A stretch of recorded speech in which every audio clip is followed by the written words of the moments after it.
Hi guys, this is Park Junjun.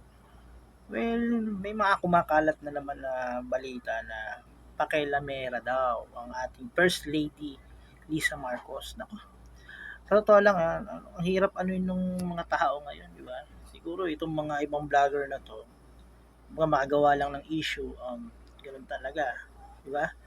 Gagawa lang ng simpleng issue at palalakihin. Kung tawag dyan, hindi yan balita, hindi pagbabalita po yun. Kasi ang mga vlogger po today, hindi lang po tayo basta vlogger po parte na po tayo ng media po. Nakahilera na po tayo sa mga report, nagre-report po, yung mismo mga news anchor po. Tapos ganyan lang, chismis lang ano, yung ibabalita nyo sa mga channel nyo. Napaka-weak nyo naman. O, sinasabi ko sa inyo, sana kung ano yung panukala ng administrasyon, sumunod tayo. Kasi pag once na hindi tayo sumunod sa panukala ng batas, lumalaban po tayo sa gobyerno. Kung ano yung ginagawa po ng ating First Lady, yun na yung pagsuporta sa ating Pangulo. Wala tayong ibang dapat na sasabihin dyan na gagawa natin ng kwento, chismis po yan. Doon pa lang po sa sa kung kayo po ay nanonood ng channel po ni Katon Ying, ang kanyang interview ng ating First Lady po ron, talagang malinaw.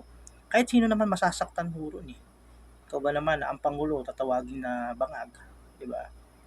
Pangulo ho yan. Magbigay po tayo ng respeto sa, kumbaga, yung nakaraang administrasyon, 6 na taon po siya nanlilbihan, tapos marinig mo, sasabihan yung kasalukuyang administrasyon ng gano'n, di ba? Hindi maganda. Hindi po magandang halimbawa po yun.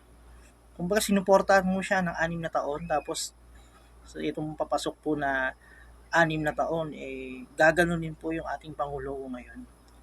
Ay nako, it's a big no-no, di ba?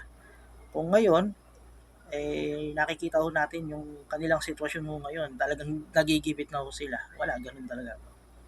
Mahirap po talaga yung ganun sitwasyon.